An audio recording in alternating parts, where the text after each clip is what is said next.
Hello, mate. What's going on? Welcome back to the channel Football Therapy with me, your host, Jan. Hope you're doing well. Hope you're really doing well. Blah, blah, blah, blah, blah. Mate, lots popping off. Chelsea could break the record for the transfers. This transfer window, they spent loads of money already. It could be a record-breaking window, and we'll still be safe in financial fair play. There's a lot to get into today. Thank you for dropping a like on the video. It means a lot. Subscribe if you're new, only if you want to. Should you choose to, hit that sweet, sweet bell. Check this out, mate. Let's go, guys. A big thank you to Pouch for sponsoring this video. Pouch is a completely free desktop browser extension that automatically finds and applies discount codes when you're shopping online. Let me give you an example. I've been shopping on Adidas to find some new football boots. I want to buy some coppers. When I go to the checkout, Pouch automatically pops up searching for codes. Then it automatically applies it to save me £13.50 for absolutely nothing. Totally free. Thank you very much, Pouch.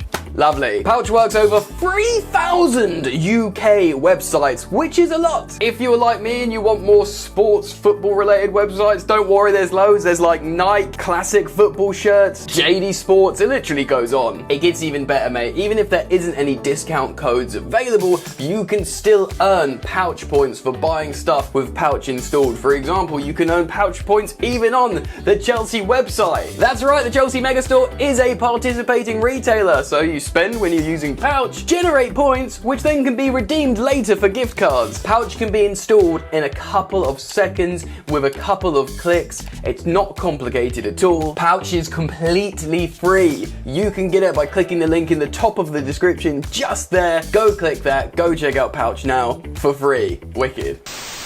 Let's go, guys. Ooh la la, what a great offer. Go check that out now, boys and girls. Ladies and gentlemen, things are popping off with Chelsea Football Club. Of course, we've done good business so far. We've reflected on the headlines of the stories that are linking Chelsea to other players. And Chelsea very much are being linked to other players. Thomas Tuchel has recently just spoken about this in his press conference. Like, yes, we could do with one more defender, definitely one more attacker, and indeed a midfielder. Chelsea, are looking at this as well. And it turns out Chelsea could break the record for the amount of money spent in a single transfer window currently held by Real Madrid. We already know that Chelsea have the means and space to do this, wiggle room, and what I mean by that, you've had financial experts. Is it Kieran Maguire? I forget the name of the chap who was on a feature on The Athletic. I believe it was with Simon Johnson, explaining how Chelsea are actually safe. They are safe in the realms of financial fair play. Of course, the ownership, Todd Boehly and Koulibaly, Clear Lake, they bought Chelsea. They've not absorbed any debt. And they've got money to throw around. They know how things work when you buy a new big sports franchise. You got to break a few eggs. You got to splash the cash and throw your weight around. They've done that. It's been a little bit slow in terms of their perhaps whole vision in spending a lot of money. But their intention is to spend a lot. Today we are citing an article from The Express talking about how Chelsea could continue on spending and end up breaking said transfer record after Wesley Fofana has agreed personal terms to join Chelsea. Of course, this transfer hangs in the balance and probably would represent a world record fee like we've spoken about before. And Chelsea may well continue pushing after that. So we're going to cite this article from The Express, get some data and insight into what's going on, and talk about it together. Ooh la la. So this is written by Stuart Ballard, like I said, on The Express. Chelsea may spend another £92 million after Wesley Fofana, with the transfer deal close. Lots of intriguing, I'd say positive stuff there, but, worrying as well. Chelsea have already topped the charts this summer with more than £150 million spent on signings. Have we? I guess we'll find out. Chelsea could take their summer spending to astronomical new heights if they follow up a deal for Wesley Fofana with two more signings. Of course, Cucurella. Yeah, loads. Raheem Sterling, Marc Cucurella, and Koulibaly have already arrived at Stamford Bridge for relatively steep prices, while Carney Chukwuemeka and Gabriel Slonina have come in for stars of the future. Yeah, we have spent loads, actually. like 48 million for Sterling, 34 for Kalidou Koulibaly, up to 62 for Marc Cucurella. Of course, it's 20 million for Chukwuemeka. It's like 18 million for Slonina. I know we got Amari Hutchison as well. I can't remember if that's a free or not. But that's a lot of money spent already with intentions to buy more expensive superstars, which is pretty darn wild, ladies and gentlemen. Let's read on. They've now turned their attentions to, of course, Wesley Fofana, despite the Leicester boss, Brendan Rodgers, insisting Chelsea's last two bids have not come close to the club's valuation. Of course, Brendan Rodgers said this: "We're not looking to sell. Naturally, if there's interest from other clubs, that is looked at by the club," Rodgers said. He goes on to say he's a top young defender, and there's not too many around that's his age. And that's true. Of course, he's like the highest valued, or is, wonder kid on Football Manager, someone told me, which means he's worth millions. That's how scouting works. But Chelsea haven't given up hope and are pushing forward with a third record-breaking offer for a defender. It's been claimed that Chelsea are willing to strike a deal worth in the region of £84.5 million, surpassing the record fee Manchester United spent on Harry Maguire 3 years ago. So just before we read on, of course, this is wild. Loads of reports from like Ben Jacobs and people saying Chelsea are willing to spend a lot of money on this kid. This kid is, seen as superb, mega. Certainly his ceiling's really high as well, but they didn't want to break the world record fee. Not necessarily because they're spending that little bit more than they were prepared to, but it's also putting that pressure, that title on the kid. Sell him for like 1 million less than Harry Maguire, so Harry Maguire still retains that title of the most expensive centre-back in history, because that's a weight for the youngster to bear. Maybe he'd be able to carry it, but do you know what I mean? Like, I don't know, like, it's tricky. Or pay 79 million and give him, I don't know, Emerson. do you know what I mean? Like, structure a deal so he doesn't have to wear that, like, weight, that title. Let's read on, man. Personal terms have already said to be agreed, with negotiations set to continue into the weekend. If Chelsea end up meeting Leicester's demand, that would take their summer spending to around £250 million, and that may not even be close to the end of it. So before we talk about that financial figure, yeah, it was always going to be, understood that Wesley Fofana would accept personal terms. He wants to go to Chelsea. Chelsea would absolutely pay him ample money, and probably, if he does well, give him another contract in 4 years, or more money should he stay with us for the long term.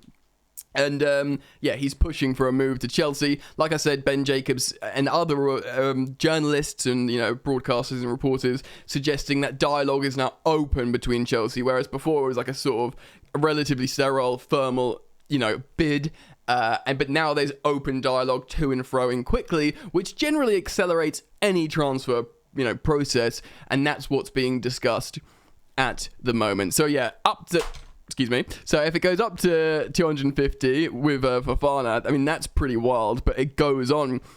Both Frenkie de Jong and Pierre-Emerick Aubameyang are being linked with leaving Barcelona for Stamford Bridge. Of course, they've just pulled like their 47th financial lever, Barcelona, which allows them to register their players, as well as, that's right, ladies and gentlemen, sign Marcus Alonso. Thomas Tuchel even said yesterday, he's waiting for his transfer to Barcelona. He's not even sugarcoating it. He's like, we got Chilwell, we got Cucurella. Alonso's waiting to go to Barcelona. He's finalising his deal.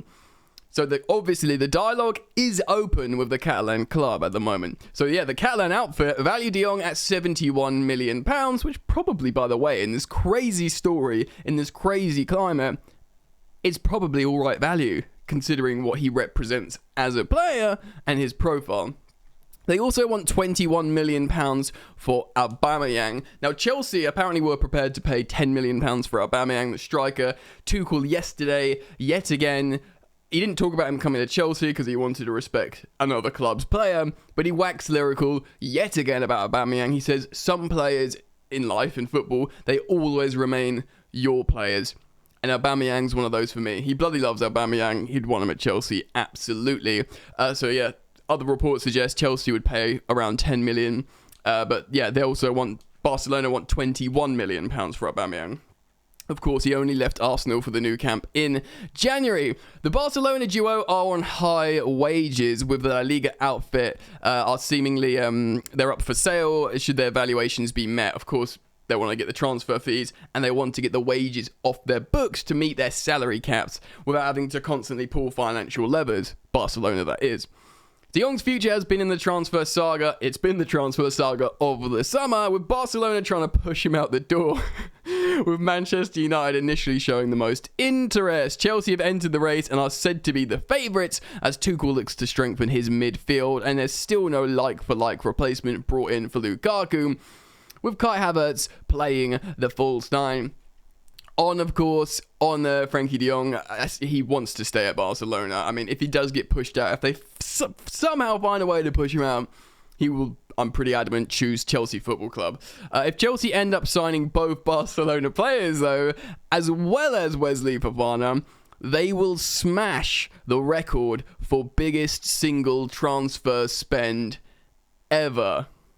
Real Madrid currently hold that record after spending an eye-watering £272.6 million back in the summer of 2019. We'll remember that one well, because of Eden Hazard, Ferland Mendy, Luka Jovic, Rodrigo, Eder Militao were all signed for big fees. Hazard ended up costing them alone about £160 million with all the add-ons. It appears as though the new owner, Todd Boehly, is ready to splash the cash in his first summer in charge of Chelsea. And 3 more signings could well be on the way, with Fofana potentially being the next through the door. Woo, big spenders! You got rid of the man, but not the idea. Todd Boehly and Clearlake looking to throw their financial weight around in European football and the transfer market. Chelsea fans, we know the feeling well, but we can enjoy it a little bit more. Look, man, it's exciting. Your inner FIFA playing child loves the transfer window, spending bare peas, getting loads of shiny new toys, etc., etc. But there's also something unnerving about it, and it could be unsettling. You know, buying loads of players doesn't always work, a la Manchester United, ladies and gentlemen. But we've got a good coach, we've got a good core. It's about building onto that and seeing what can happen. Of course, the second season of Frank Lampard, we spent loads of money. You know, got Ziyech. What did we get? No, Chilwell was the first season. No, it wasn't. No, what happened? I can't remember. We got like Chilwell, Ziyech, Havertz, Werner, Thiago Silva. There was more, man. There was more players. We got a lot, basically, and it was tricky to get them all to work. But now, you know, God bless Frank, we got a better coach in Thomas Tuchel. I think everyone would accept that. We've learnt from mistakes, and we got rid of, like, high earners that can't score goals in, you know, Lukaku and Timo Werner. And really, we're in a strong position now to hopefully spend wiser. And you know what, mate? These new owners, they'll come in with their eyes open, even if they themselves have to learn more about the game, even if they themselves have accepted they need to bring a sporting director in to really properly structure Chelsea and develop. They would have seen the last few years and been like, oh, okay, they screwed up here, here, and here. Okay, these players were wasting money. We don't want to do that again. And even if we can't guarantee we're going to avoid it, we're going to try our darndest to make sure that doesn't happen again. What do you think, though? I want to put it out to you guys. Let me know what you think about big transfer spend. Would this be good? Would this be bad? It's pretty exciting / unnerving. Thank you, everyone, for dropping a like on the video and showing the support, the content, and subscribing if you are new and hitting that sweet, sweet bell, baby. Do go check out Pouch, man. It's a wicked add-on. It's a wicked browser extension. Free sales and discount codes. Why not? Thanks for joining me. See you very soon. Peace.